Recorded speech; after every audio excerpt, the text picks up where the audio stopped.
Shalom, selamat datang di channel GSKI Fluid. Dimanapun Bapak Ibu Saudara-saudari berada, kami menyambut kedatangan Bapak Ibu. Jika Bapak Ibu belum mensubscribe channel ini, subscribe-lah dan aktifkan lonceng notifikasinya, supaya Bapak Ibu dapat mendapat informasi apabila ada konten baru kami yang pasti memberkati Bapak Ibu sekalian. Bapak Ibu, alangkah indahnya jika dalam ibadah ini kita ikuti dengan sikap hati yang baik, sikap hati yang tulus, sebagaimana kita ada di dalam gedung gereja. Dan mari kita awali ibadah ini dengan doa. Bapa di dalam surga, kami mengucap syukur kepadamu. Kalau Engkau masih memberikan kami kesempatan untuk datang kepadamu dan beribadah di minggu ini. Bapa, ampuni dosa kesalahan kami. Ampuni ketidakpatutan kami ya Tuhan. Biarlah kami boleh layak untuk datang menghadap kehadirat-Mu. Bapa, urapilah semua pelayan-Mu yang melayani pada hari ini. Supaya apa yang mereka berikan sungguh-sungguh menyenangkan hati-Mu. Bapa, sertai ibadah ini dari awal hingga akhirnya. Biarlah ibadah ini boleh berkenan kepadamu dan menyukakan hati-Mu. Kami mengucap syukur dan kami mau mengawali ibadah ini di dalam nama Tuhan kami, Yesus Kristus. Haleluya.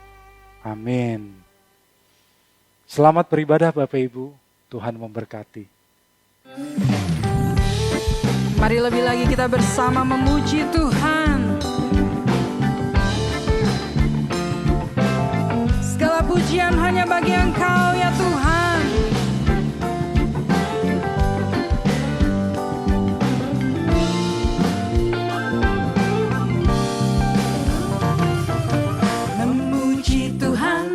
Setiap langkah hidupku, di hari cerah dan kelabu,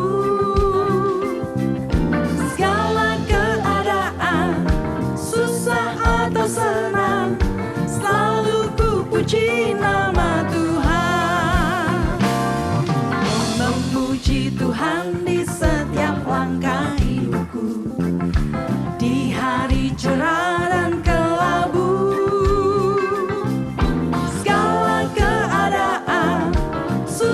atau senang, selalu ku puji nama Tuhan. Dalam semua Allah bekerja agar aku jadi dewasa. Sekarang ku tahu buya jalanmu, menjadi sempurna diriku. Dan jiwaku menyembah, hanya Engkau yang layak, hanya Engkau yang layak, hanya Engkau yang layak ditinggikan. Haleluya. Mari lebih lagi, segenap hati memuji Tuhan.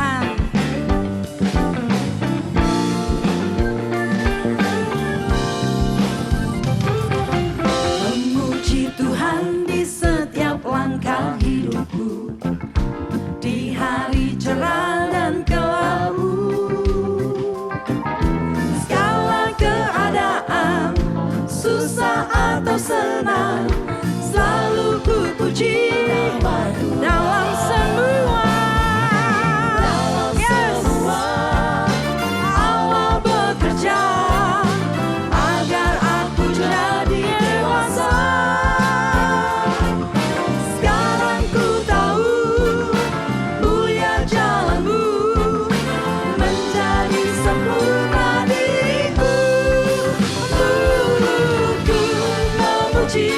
Dan jiwaku menyembah, hanya Engkau yang layak, hanya Engkau yang layak, hanya Engkau yang layak ditinggikan. Haleluya. Dalam semua Allah bekerja agar aku jadi dewasa.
Ajarku berharap hanya kepadamu, taat dan setia kepadamu, Tuhan. Segenap hati bersama, ku datang ya Bapa dalam kerinduan, memandang keindahan-Mu. Ku berikan segalanya, semuanya yang ada. Ku ingin menyenangkan hati-Mu, oh Tuhan. Jadikan aku indah yang Kau pandang mulia, seturut karya-Mu di dalam hidupku. Ajarku berharap hanya kepadamu, taat dan setia kepadamu.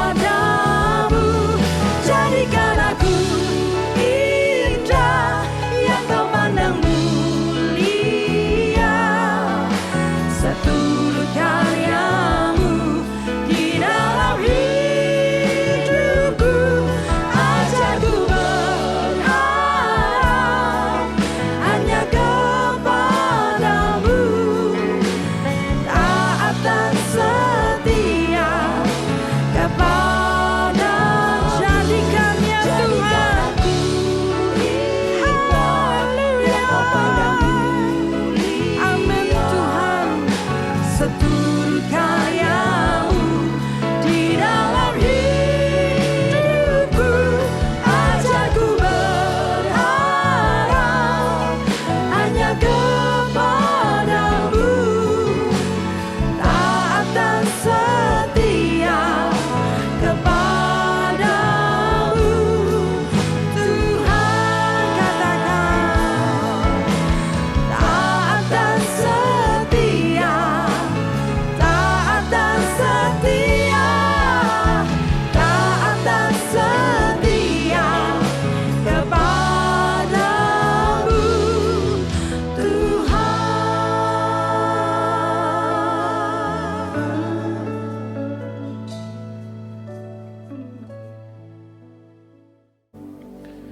Shalom, selamat pagi Jemaat GSKI Pluit yang dikasihi Tuhan.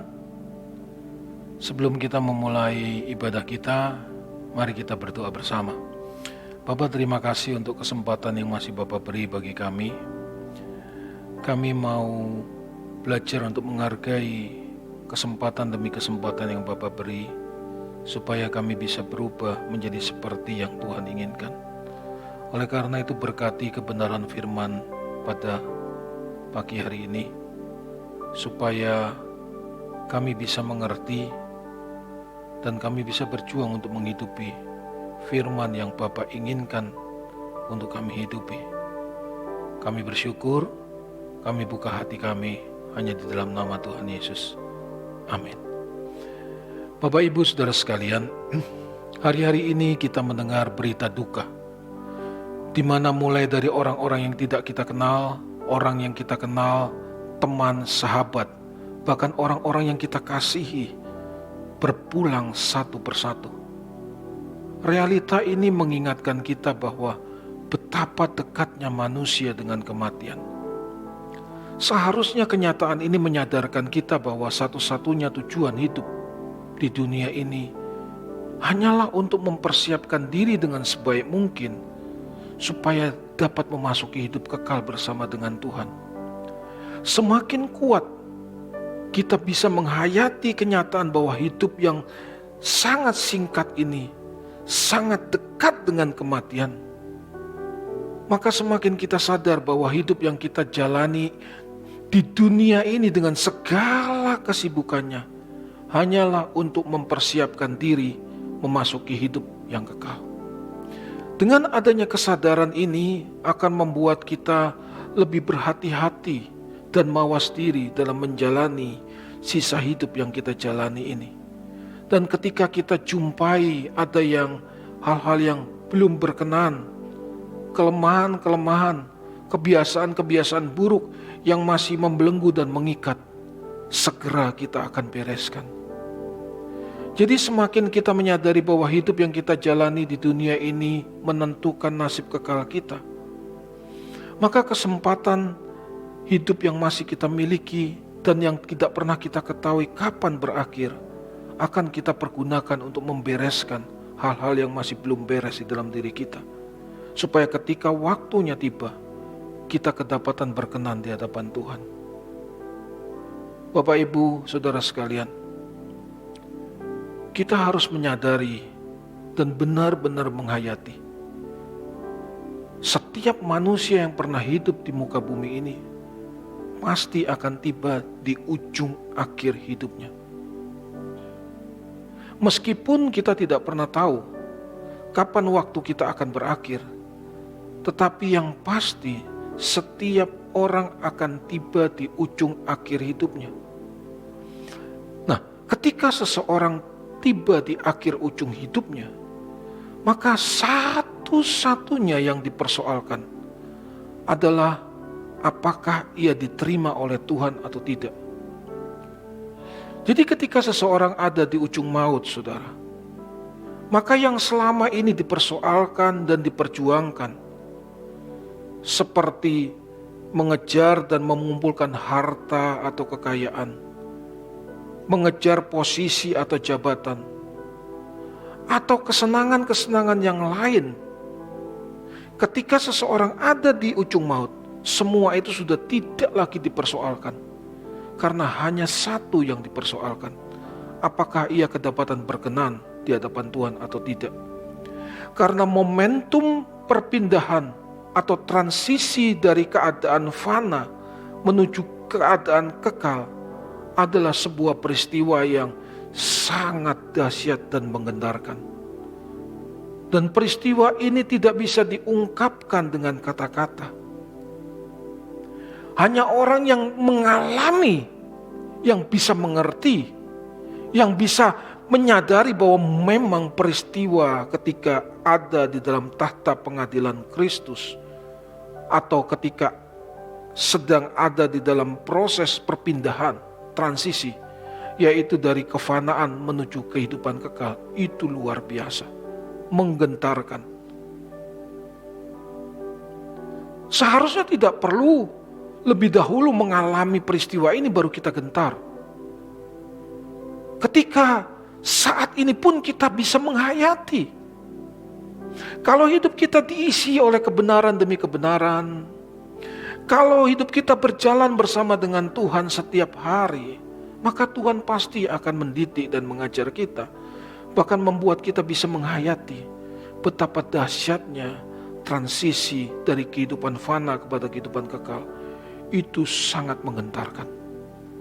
Dengan menyadari kenyataan ini, saudara, seharusnya kita mempersiapkan hidup kita dengan sebaik mungkin, agar ketika tiba waktunya, kita dalam keadaan siap menghadapi keadaan itu.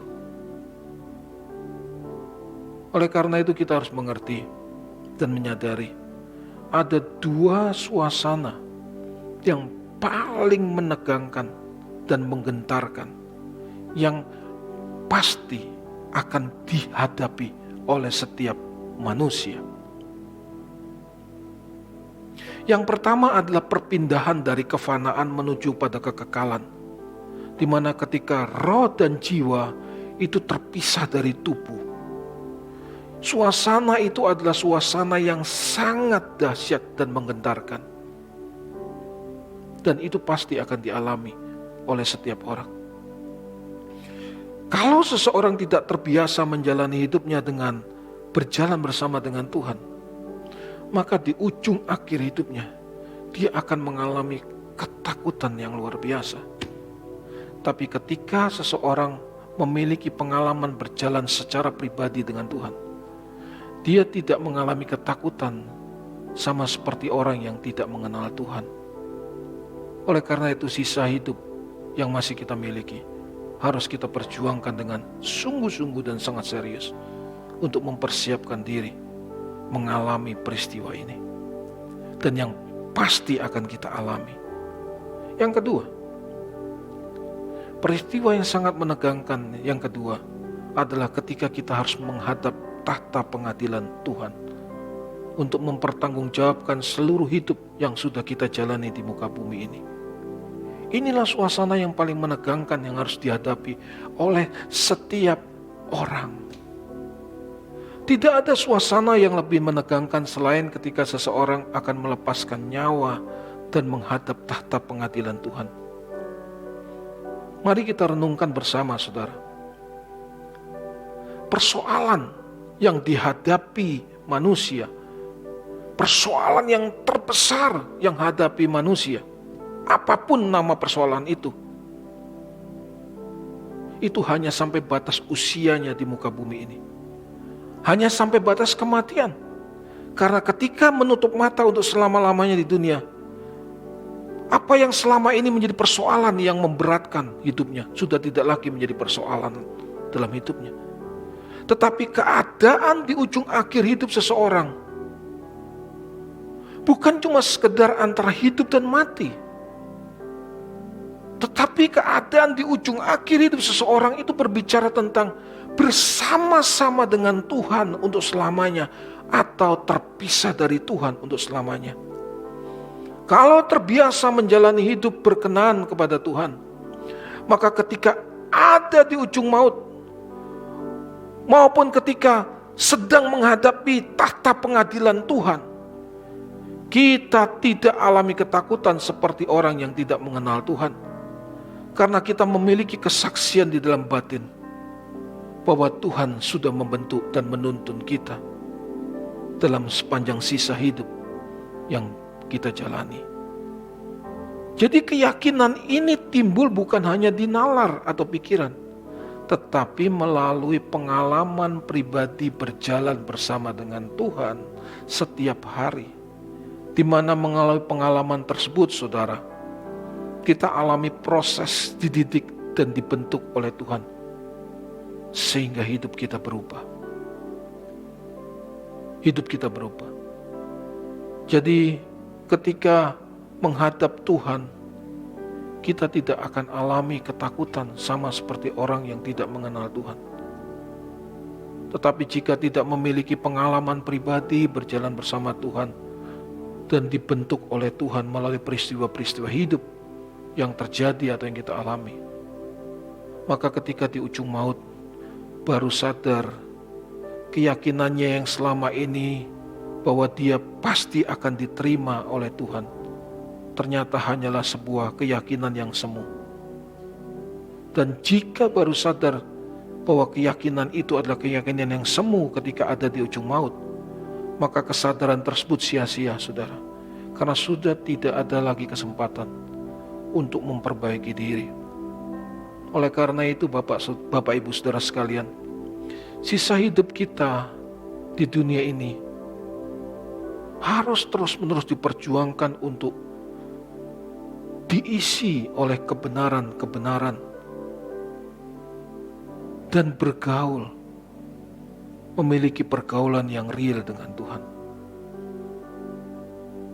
Karena jika kita terus-menerus mengisi pikiran kita dengan kebenaran, bergaul dengan Tuhan melalui kebenaran firman yang Tuhan Yesus ajarkan dan teladankan, maupun bergaul secara pribadi, membangun komunikasi secara pribadi dengan Tuhan setiap hari, setiap saat, maka kita sedang membangun suasana jiwa yang terus-menerus alami hadirat Tuhan.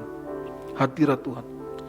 Sehingga dimanapun kita berada, apapun yang kita lakukan, dengan siapapun kita berinteraksi, dalam keadaan apapun kita bisa tetap mengalami dan merasakan kuatnya Tuhan menyertai kita.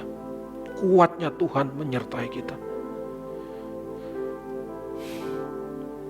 Jadi suasana hadirat Tuhan ini bukan dirasakan hanya saat tertentu, seperti dalam suasana ibadah, atau kebaktian. Atau hanya dalam doa secara pribadi. Tidak. Tapi dalam setiap keadaan. Ini yang harus kita perjuangkan dengan konsisten. Nah, ketika kita makin konsisten memperjuangkan untuk bisa ada di dalam kekuatan hadirat Tuhan, inilah yang membuat kita bisa menjalani hidup seperti yang Tuhan inginkan. Kita tidak mungkin bisa menjalani hidup seperti yang Tuhan inginkan kalau kita tidak tercengkeram kuat di dalam hadirat Tuhan. Tetapi orang-orang yang makin kuat mengalami hadirat Tuhan memang bisa jatuh, tetap bisa jatuh. Tapi kalaupun menyimpang atau jatuh, orang-orang seperti ini pasti dengan cepat akan bisa mendeteksi dan memperbaikinya, sehingga tidak terus-menerus hanyut dalam kesalahan-kesalahan yang sama. Masalahnya saudara, membangun konsistensi, mengalami hadirat Tuhan secara konsisten, itu tidak mudah. Karena hidup kita sangat dipengaruhi oleh suasana jiwa, dan suasana jiwa kita sangat dipengaruhi oleh keadaan-keadaan di luar yang terjadi dan kita alami. Makanya kadang kita bisa merasakan hadirat Tuhan yang begitu kuat, tapi kadang kita juga tidak bisa merasakan hadirat Tuhan yang begitu kuat. Seperti on-off. Nah, seringkali kita masih jujur banyak off-nya daripada on-nya. Tapi jika kita memiliki tekad yang kuat untuk membangun hidup yang makin berkenan kepada Tuhan, maka kita akan makin lebih stabil mengalami hadirat Tuhan. Jadi Bapak Ibu Saudara, kitalah yang harus berjuang membangun suasana jiwa seperti ini. Karena suasana jiwa seperti ini tidak bisa terjadi secara otomatis dan instan. Semakin kita bisa menghayati dan mengalami hadirat Tuhan, saudara, maka apapun yang kita pikirkan, ucapkan, dan lakukan, itu akan semakin kita perkarakan apakah berkenan kepada Tuhan atau tidak. Dan jika proses ini berjalan secara proporsional, maka dengan berjalannya waktu, kita makin bertumbuh memiliki kodrat ilahi. Dan kodrat ilahi ini akan memancar di dalam diri kita. Jadi kita tidak perlu membangun citra diri atau menciptakan kesan seolah-olah kita ini orang yang baik, orang yang kudus, orang yang dekat dengan Tuhan. Tidak perlu. Karena kualitas manusia batiniah kita itu akan memancar secara otomatis dalam keadaan apapun. Jadi jika seseorang cenderung menciptakan kesan bahwa dia orang dekat Tuhan, orang baik, ketika alami krisis, semua kesan yang dia ciptakan itu otomatis pudar. Dan orang melihat siapa dirinya yang sesungguhnya. Orang akan melihat kita yang sesungguhnya. Kalau kita cenderung hidup dalam keadaan selalu ingin menciptakan kesan. Atau membangun citra diri. Jadi kalau kita fokus membangun manusia batiniah yang makin berkenan, baik di hadapan orang maupun tidak ada orang. Baik ketika kita alami tekanan maupun ketika keadaan baik-baik saja, kita tetap sama. Kita tetap genuine, saudara. Paulus di dalam 2 Korintus 5 ayat 9 berkata begini, sebab itu juga kami berusaha, baik kami diam di dalam tubuh ini maupun kami diam di luarnya, supaya kami berkenan kepadanya. Ini yang Paulus usahakan. Di depan orang atau tidak di depan orang. Dalam keadaan baik atau tidak baik. Dalam keadaan tertekan atau semua baik-baik saja. Ia berusaha untuk berkenan kepada Tuhan. Jadi hanya orang yang terus-menerus berjuang untuk memperoleh perkenanan Tuhan, maka ia akan terus mempersoalkan keberadaannya di hadapan Tuhan. Terus mempersoalkan keberadaannya. Dia bukan cuma sekedar menciptakan kesan atau citra diri supaya dinilai orang luar biasa, tapi dia ingin supaya Tuhan menilai hidupnya, saudara.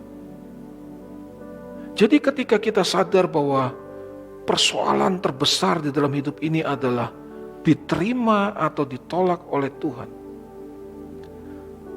maka kita pasti akan menjalani sisa hidup ini untuk membangun kepastian, supaya ketika nanti menghadap tahta pengadilan Tuhan, kita diterima oleh Tuhan. Jadi sebenarnya Bapak Ibu, orang-orang yang terus-menerus mempersoalkan nasib kekalnya, itu adalah orang-orang yang mempersoalkan apa yang Tuhan persoalkan. Kalau kita mempersoalkan apa yang Tuhan persoalkan, maka pasti hidup kita makin berkenan, saudara. Orang-orang yang mempersoalkan apa yang Tuhan persoalkan itu adalah orang yang bisa menyadari dan menghayati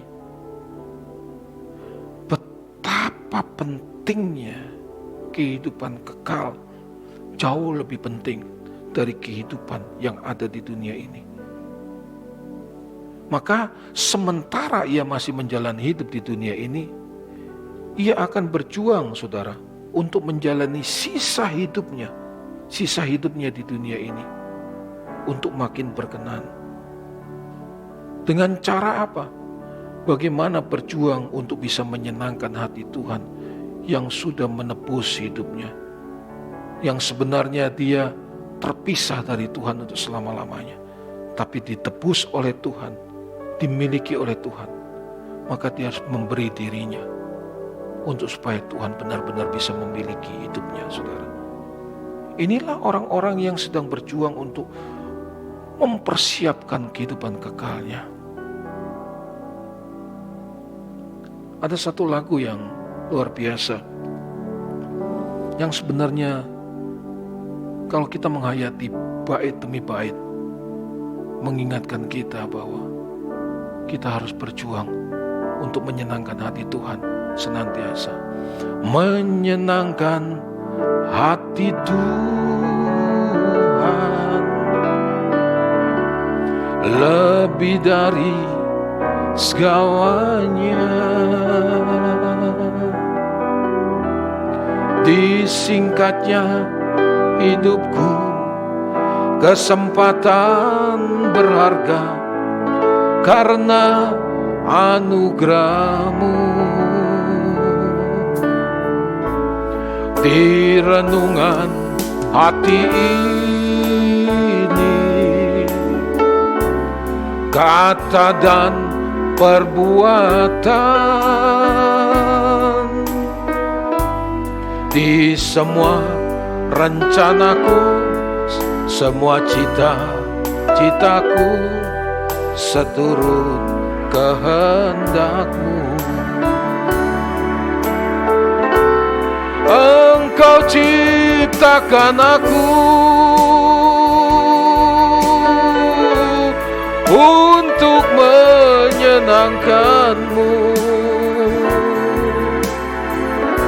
Sepanjang hidup ini sampai di surga nanti, menyenangkan-Mu selalu. Di mana Engkau ada, aku rindu berada. Engkau kesukaanku, batu karang perhentian, tak akan tergantikan. Sebenarnya inilah kehidupan Kristen yang ideal, yang harus kita jalani waktu kita menjalani hidup kita di dunia ini. Mungkin ada yang bertanya, Tetapi bagaimana dengan kehidupan di dunia ini? Kalau kita sedikit-sedikit mempersiapkan hidup kekal, apalagi sekarang dalam keadaan pandemi dan keadaan yang sangat sulit. Sekali lagi saya harus katakan kepada saudara, kalau Tuhan Yesus pernah berkata, bunga di ladang yang hari ini ada, besok menjadi lisut dan layu, tetapi dipelihara dan didandani Tuhan. Kalau burung di udara yang tidak pernah menyimpan di dalam lumbung, dipelihara oleh Tuhan. Apalagi kalau kita anak yang selalu berusaha menyenangkan hati Bapa. Kalau kita punya anak, saudara, anak kita bertumbuh dekat dengan kita, dia selalu ingin melayani kita orang tuanya. Meskipun dia memiliki waktu untuk berteman, berkencan dengan teman-temannya, tapi dia tanggalkan itu demi untuk bisa bersama-sama dengan kita, pergi makan bersama dengan kita. Aduh, betapa bahagianya kita. Itu hanya sekedar contoh kecil. Hari-hari yang dia jalani selalu memikirkan apakah kita ini bisa disenangkan atau tidak sebagai orang tuanya. Aduh saudara, hati kita pasti tertuju kepada anak itu. Hal ini sama seperti hubungan kita dengan Bapa di sorga, saudara. Kalau hati kita terarah kepada Tuhan, kita berusaha hidup menyenangkan hati Tuhan dalam setiap keadaan. Maka ketika Bapa melihat kita perlu ditolong, sebelum kita meminta tolong, Tuhan pasti akan menolong kita. Bapak Ibu Saudara sekalian, sampai di usia saya sekarang ini, saya tidak pernah mengalami Tuhan terlalu terlambat menolong saya. Kalau dulu sebelum saya sungguh-sungguh di dalam Tuhan, yang ingin membangun hidup yang berkenan saja, saudara, Tuhan tolong tepat pada waktunya. Apalagi sekarang, serius dan sungguh-sungguh untuk mempersiapkan diri memasuki hidup kekal bersama dengan Tuhan. Pasti Tuhan pelihara sementara kita masih hidup di dunia ini. Bapak Ibu Saudara sekalian, kenapa Tuhan pasti pelihara kita sementara kita masih menjalani hidup di dunia ini? Kita serius untuk sungguh-sungguh menyenangkan hati Tuhan. Karena kalau untuk kehidupan kekal yang masih jauh, seolah-olah masih jauh, kita sudah pikirkan dan kita persoalkan, maka dampaknya adalah kehidupan kita di dunia ini. Artinya begini, kalau kita ingin menyenangkan Tuhan dan berkenan kepada Tuhan, maka kita pasti berhati-hati menjalani hidup ini. Kita pasti bertanggung jawab sementara hidup di dalam dunia ini. Ya? Watak karakter kita diubahkan, kita pasti menjadi rajin lebih dari orang lain. Kita hidup jujur. Kita mengembangkan potensi yang Tuhan percayakan. Kita berjuang untuk memperdulikan orang lain yang membutuhkan pertolongan. Pasti pola hidup seperti ini tidak kekurangan, saudara. Pasti tidak kekurangan.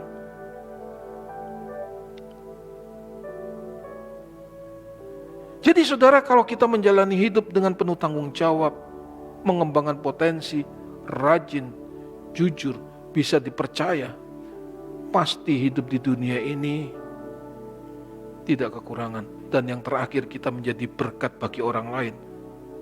Wah, kita menolong, kita mudah, hati kita tergerak untuk menolong orang lain, peka dengan kebutuhan orang lain. Inilah kehidupan yang membuat kita makin diperkenan oleh Tuhan. Di tengah-tengah dunia yang sibuk dengan kepentingan sendiri, yang penting untukku, kita menjalani hidup bukan untukku. Kita menjalani hidup untukmu dan untuk sesama yang membutuhkan pertolongan, ini yang menyenangkan hati Tuhan. Mari bayangkan saudara, ketika saudara datang memberi pertolongan kepada seseorang, di mana pertolongan yang saudara berikan tepat pada waktunya, hal itu akan membuat hati kita ikut bersukacita, saudara. Dan sukacita ini adalah sukacita yang berbeda dengan sukacita ketika kita memperoleh sesuatu atau berkat-berkat materi. Beda. Makanya Alkitab berkata adalah terlebih berbahagia memberi daripada menerima. Memberi bukan cuma sekedar harta, memberi kepedulian, perhatian, pertolongan, orang-orang yang tepat membutuhkan pertolongan, itu juga memberi. Dan percayalah suatu hari ketika kita ada di pembaringan terakhir, apa yang pernah kita lakukan untuk Tuhan dan sesama, itu akan diingat oleh Tuhan. Apa yang pernah kita lakukan untuk Tuhan dan sesama itu pasti akan diingat oleh Tuhan. Orang yang berbelas kasihan kepada sesama akan dibelas kasihani oleh Tuhan. Orang yang serius memperkarakan untuk menyenangkan hati Tuhan, itu pasti akan diperhatikan oleh Tuhan. Jadi ketika kita peka dengan kebutuhan orang lain dan kita berusaha menolong, memberi pertolongan yang bisa kita lakukan, dan kita juga belajar untuk berusaha peka dengan perasaan Tuhan, maka saudara, yang pertama, Tuhan pasti akan menolong kita ketika kita menjalani hidup yang membutuhkan pertolongan. Yang kedua, Tuhan pasti menerima kita ketika waktu hidup kita selesai di dunia ini. Karena apapun yang kita perjuangkan untuk Tuhan dan sesama, itu pasti diingat oleh Tuhan. Pasti diingat oleh Tuhan. Jadi Bapak Ibu Saudara sekalian, kita harus benar-benar menyadari bahwa kebutuhan utama dalam hidup ini bukanlah supaya kita berhasil, sukses, dan nyaman. Di mana banyak orang berusaha meraihnya dengan menghalalkan segala cara, dengan mengorbankan apapun. Mengorbankan kesehatan, keluarga, integritas, demi meraih apa yang dianggap kesuksesan. Padahal yang pertama belum tentu bisa diraih. Yang kedua, kalaupun bisa diraih, itu seperti uap, bisa hilang dalam sekejap, saudara. Orang-orang yang hanya melihat kehidupan di dunia ini saja tanpa mempersiapkan hidupnya di dunia yang akan datang, itu akan cenderung memanfaatkan Tuhan untuk bisa meraih apa yang selama ini dianggap sebagai keberhasilan dan kenyamanan hidup, saudara. Tetapi orang-orang yang bisa melihat kehidupan di dunia akan datang dan mempersiapkannya, dia tidak akan memanfaatkan Tuhan. Dia membangun hubungan dengan Tuhan tujuannya cuma satu, supaya bisa mengerti apa yang Tuhan inginkan untuk dia lakukan. Tidak ada yang lain. Jadi kita harus mengerti, saudara, kebutuhan utama kita dalam menjalani hidup di dunia ini bukan untuk meraih kesuksesan dan kenyamanan hidup di dunia ini. Karena semua itu bersifat sangat singkat. Hanya sebatas usia kita di dunia. Tetapi perjuangan atau kebutuhan utama kita menjalani hidup di dunia yang sangat singkat dan fana ini hanya satu, yaitu supaya kita kedapatan berkenan di hadapan Tuhan. Ini perjuangan kita. Ketika kita bisa menyadari dan menghayati bahwa hidup yang kita jalani ini hanyalah untuk bisa memperoleh perkenanan Tuhan, maka hidup yang kita jalani ini hanya terus-menerus kita perjuangkan untuk memperbaiki diri, untuk mempersiapkan diri, dan mengabdikan hidup kita hanya kepada Tuhan, dan terakhir menjadi berkat bagi banyak orang, bagi orang lain. sebagaimana yang ditulis oleh Paulus di dalam Filipi 1 ayat 21 sampai yang ke-22. Karena bagiku hidup adalah Kristus dan mati adalah keuntungan. Tetapi jika aku harus hidup di dunia ini, itu berarti aku harus bekerja memberi buah. Jadi bagi orang-orang yang menyadari bahwa kebutuhan utamanya adalah memperoleh perkenanan Tuhan, maka ukuran keberhasilan dan kenyamanan berbeda dengan orang yang tidak mengenal Tuhan. Atau orang yang seolah-olah mengenal Tuhan tapi tidak mengenal Tuhan.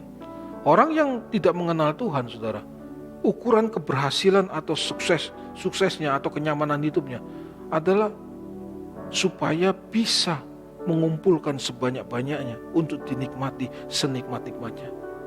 Tapi bagi orang-orang yang tahu bahwa kebutuhan utamanya adalah alami perkenanan Tuhan, maka ukuran keberhasilan dan kenyamanannya adalah memiliki hubungan yang makin harmoni dengan Tuhan. Karena dia tahu semakin ia memiliki hubungan yang harmoni dengan Tuhan, hidupnya semakin bisa dinikmati oleh Tuhan. Jika konsisten dan konsekuen menghidupi atau membangun hubungan yang harmoni dengan Tuhan ini, maka ketika berjumpa dengan Tuhan, saudara pasti diperkenan oleh Tuhan. Dan orang yang memiliki hubungan yang harmoni dengan Tuhan pasti akan peka dengan kebutuhan orang, sehingga dia bisa menjadi berkat buat orang-orang yang membutuhkan pertolongan. Jadi saudara, dalam proses menjalani hidup yang makin berkenan ini, maka Tuhan akan membentuk kita melalui peristiwa-peristiwa hidup yang kita alami. Baik ketika kita alami tekanan masalah maupun ketika kita alami godaan dosa. Disitulah kita dilatih oleh Tuhan. Sehingga dengan berjalannya waktu yang kita jalani, kita makin bisa dinikmati oleh Tuhan. Nah, saya katakan sekali lagi, menjalani hidup seperti ini tidak mudah. Dan alami seringkali jatuh, bangun, gagal, bangkit, gagal, bangkit. Tapi ketika kita bertekun dalam pembentukan Tuhan, maka kita bisa melihat di balik peristiwa-peristiwa yang terjadi dan di balik peristiwa-peristiwa yang kita alami, saudara, Tuhan mengajarkan jalan-jalannya kepada kita, sehingga kita bisa berubah menjadi seperti yang Tuhan inginkan. Inilah yang disebut dengan menjalani hidup dengan mengutamakan hal yang utama. First thing first. Dan perubahan untuk menjadi seperti yang Tuhan inginkan ini tidak bisa terjadi secara otomatis dan instan. Tapi kita harus belajar mempraktekkan kebenaran demi kebenaran yang kita ketahui. Praktekkan kebenaran demi kebenaran yang kita ketahui itu dalam peristiwa hidup yang terjadi dan kita alami. Sehingga melalui peristiwa-peristiwa itu kita diajar oleh Tuhan, kita dibentuk oleh Tuhan. Kalau saya boleh bersaksi, saudara, saya adalah orang yang punya masa lalu yang sangat buruk. Dan saya kira orang yang punya masa lalu yang buruk untuk berjuang hidup benar itu jauh lebih sulit daripada orang yang tidak punya masa lalu yang buruk. Dan saya berjuang luar biasa melalui peristiwa-peristiwa yang Tuhan izinkan terjadi. Saya dididik dan diproses oleh Tuhan, dan saya mau meresponi didikan dan pembentukan Tuhan. Dan saya harap saudara yang mendengar kebenaran ini disampaikan juga bisa meresponi didikan dan pembentukan Tuhan di balik setiap peristiwa hidup yang saudara alami. Karena disitulah kita akan berubah menjadi seperti yang Tuhan inginkan. Disitulah hidup kita makin dinikmati oleh Tuhan. Disitulah kita makin peka dengan perasaan Tuhan. Dan disitulah kita bisa juga peka dengan kebutuhan orang. Melalui semua itu, Kau mengajarkan jalan-jalan-Mu. Dulu ku tidak mengerti mulia rencanamu bagiku. Semua yang telah terjadi mengubahku indah di matamu. Sungguh besar anugerahmu, ku ingat kebaikanmu selalu.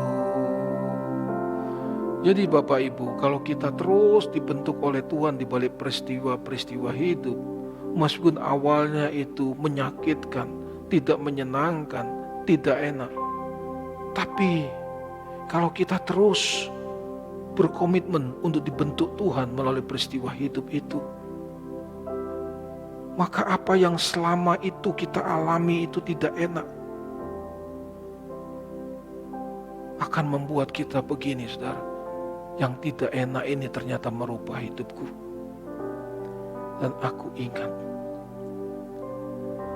ingat apa yang Tuhan sudah pernah lakukan dalam hidupku. Dan aku mau belajar untuk makin menghormati Tuhan dalam setiap langkahku.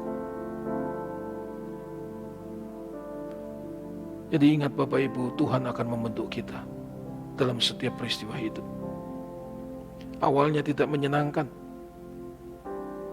Awalnya membuat kita mungkin menderita dan sengsara. Tapi hasil akhirnya akan membuat kita bersyukur untuk proses itu. Karena hanya melalui proses itu kita diubahkan hari ke hari menjadi seperti yang Tuhan inginkan. Kalau hari-hari ini saudara mengalami peristiwa-peristiwa yang tidak seperti yang saudara inginkan, mungkin itu bahasa Tuhan dalam hidup saudara untuk mengingatkan, untuk menegur, untuk mengarahkan, untuk mengembalikan kepada jalan-jalan yang benar. Oleh karena itu, jangan menyerah menghadapi persoalan seberat apapun. Karena persoalan seberat apapun hanya sebatas usia kita di dunia ini. Tapi kalau kita mau dibentuk dan diubah oleh Tuhan, proses yang kita alami memang berat. Tapi kemuliaan yang akan kita terima itu jauh daripada penderitaan yang kita alami sekarang. Selamat berjuang, saudara. Tuhan Yesus memberkati kita semua. Sola Gracia. Amin. Amin. Bapak Ibu yang dikasihi Tuhan, kita telah mengikuti firman Tuhan. Tinggallah sejenak sampai doa berkat, dan sebelumnya mari kita ikuti beberapa pengumuman. Bagi Bapak, Ibu, Saudara-saudari yang terpanggil untuk mendukung pelayanan GSKI Pluit dapat memberikan persembahan ke rekening BCA KCU Pluit dengan nomor 1686533388. Sekali lagi, 1686533388 atas nama GSKI Pluit. Saudara dapat juga menggunakan aplikasi BCA Mobile untuk men-scan QR Code yang tampil di layar. Bapak, Ibu, Saudara-saudari juga dapat memberikan persembahan melalui aplikasi-aplikasi yang menerima KRIS seperti GoPay, Dana, OVO, Oktomobile CIMB Niaga, Permata Mobile X, dan sebagainya. Dengan aplikasi-aplikasi tersebut, saudara dapat men-scan QR Code yang tampil di layar. Terima kasih atas dukungan persembahan saudara. Tuhan Yesus memberkati.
Bapak Ibu yang terkasih dalam Tuhan Yesus Kristus, kita telah sampai di akhir ibadah kita hari ini.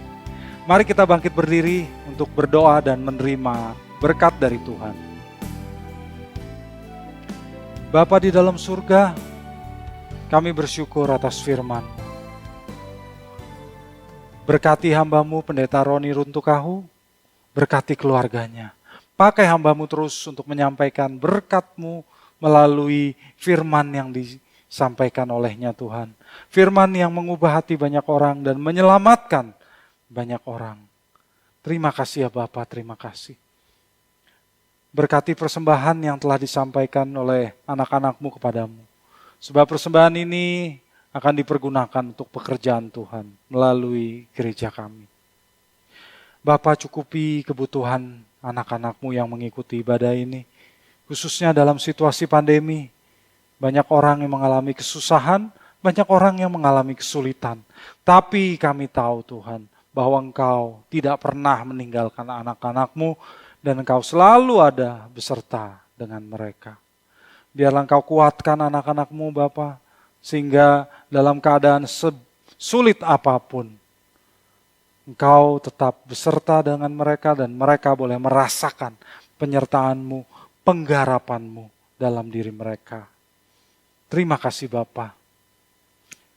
Bapa, sertai kami dalam kehidupan kami di minggu ini, agar apapun yang kami lakukan, dimanapun kami berada, kehidupan kami makin berkenan di hadapan-Mu. Ampuni kalau ada dosa-dosa yang selama ini kami lakukan Tuhan, ampuni kami. Kami mau bertobat dan kami tidak mau mengulangi kesalahan yang sama. Kehidupan kami ke depannya kami serahkan kepadamu ya Bapa, supaya kehidupan kami makin berkenan di hadapan-Mu. Terima kasih ya Bapa. Dan sekarang biarlah Engkau berkenan mengulurkan tangan-Mu atas kami semua dan berkatilah kami.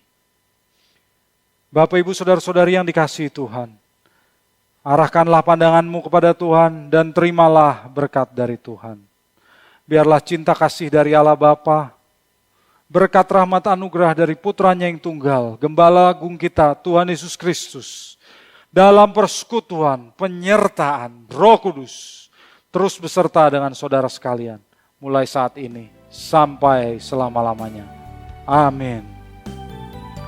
Bapak Ibu yang dikasihi Tuhan, demikianlah ibadah kita. Jangan lupa pada pukul 1.30 nanti ada ibadah Elevate, Live by Faith, yang dapat Bapak Ibu ikuti di channel Elevate, LF8, Live by Faith. Bapak Ibu juga dapat mengikutinya di Shine Channel First Media.